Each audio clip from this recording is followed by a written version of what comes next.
MMA Plus here at UFC Berlin, now joined by middleweight fighter Scott Askham. How are you doing, Scott? Yeah, good, mate. You? Yeah, I'm not too bad. It's great to see you back here again. You know, you had your first UFC fight against Magnus Cedenblad. You know, you were the first to admit that it was a tough affair for you.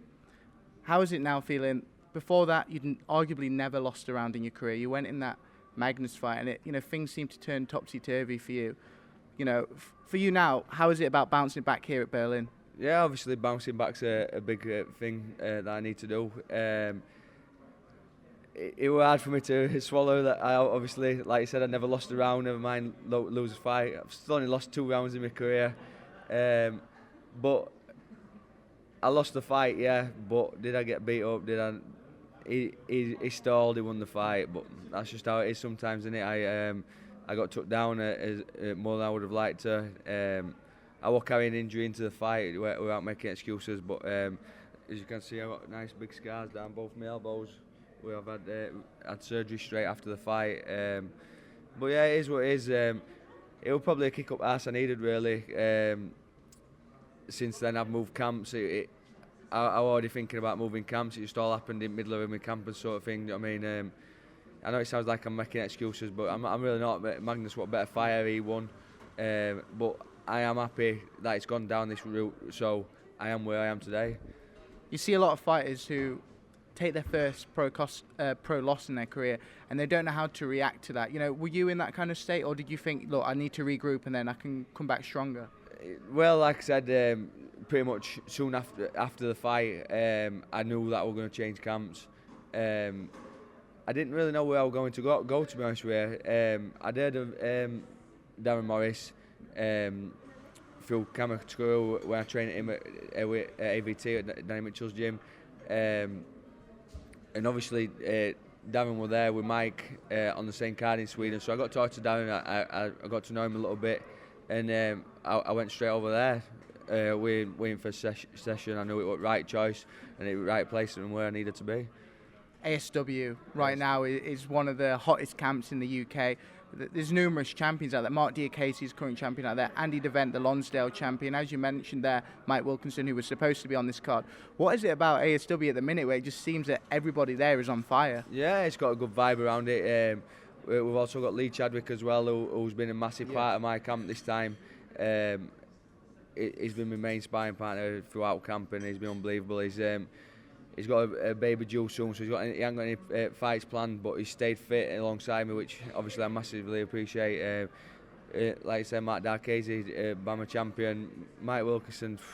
Obviously, we're gutted for Mike and what's happened and stuff, but there's a good vibe around the gym, and we all bring best out of each other.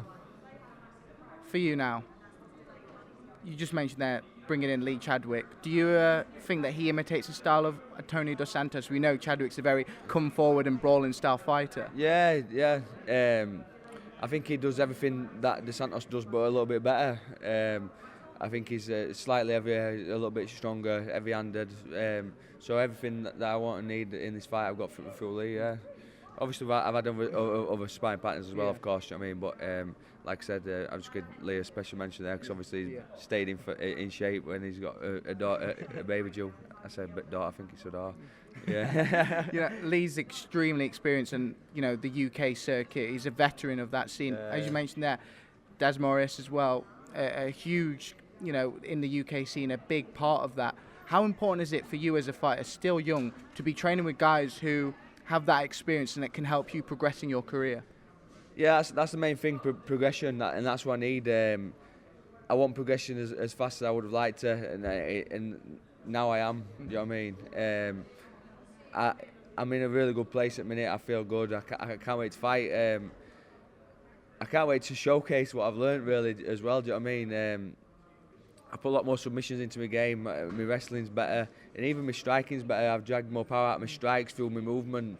Darren, he hasn't changed my striking in terms of my strikes, but he's changed it in terms of my footwork. So I'm striking a lot more like a wrestler now, as he calls it. Do you know what I mean? So my footwork's a lot better, which makes me not as scared to throw as well, worrying about takedown. So my whole game's improved, and I'm really looking forward to it.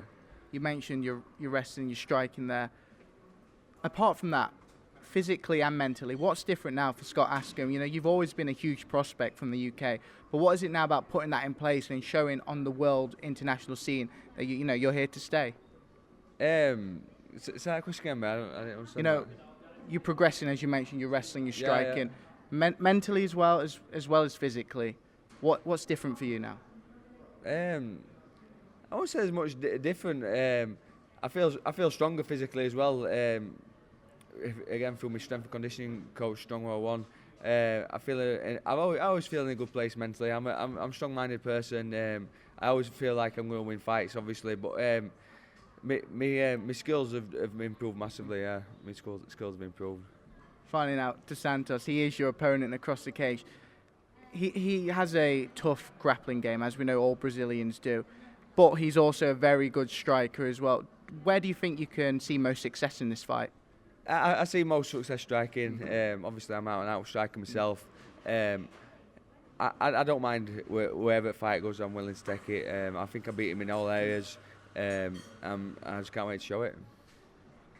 Let's say you get the win here in Berlin. What's next for Scott Askham? You know, have you got right now high aspirations? Are you happy to stay where you are, low ranked, as in top 20 ranked, fighting guys and slowly progressing up, or do you want a quick shoot up the ladder? I've got massive aspirations. Obviously, I want to fly up that ladder. Our big prospect coming into UFC, like you said. I lost my debut, which is never good. But look at all some top guys who lose their debut. Anthony Pettis lost his debut, went on to be world champion. It can be done. How much I've grown in the 8 months that I've been with Darren is unbelievable. Do you know what I mean? So imagine another couple of years there, and I always think to myself where I can be, how much I've grown in my pro career. I ain't even been pro 5 years yet. Do you know what I mean? So I'm 27-year-old now. In another 5 years under Darren, where can I be? It's unbelievable. Like you look at guys around, like your Bisping and your Pearson. Obviously, I look at them because they're British. They started out obviously young guns and they're shooting towards titles, top 10s and stuff. And obviously that's where I want to be. Being world champion obviously would be a massive dream. It's going to take a lot of hard work, but I'm willing to put that work in as well. So get this win, move on. That's the plan. Just lastly, you mentioned there stability there, ASW. Is that something that you think more fighters need? We've seen so many guys flitting between camps and camps. Do you think that you need to just find the right place that's right for you, stick there, and go for the long haul? Yeah, I do. Personally, that's what I think. I seen Conor McGregor say something once about it's bad moving camps or something. What do you say now?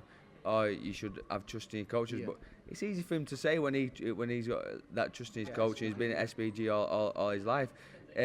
I think for somebody who's so high up to be saying that I think it's wrong. He's portraying the wrong thing to other people as well. Because if you're not happy with your training, you need to move.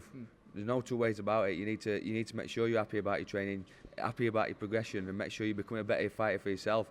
I know it's only a single sport in terms of when you get in there, but your team around you is massive, and it is a big part for me. I believe in my coaches and what my coaches tell me, and that's a big thing.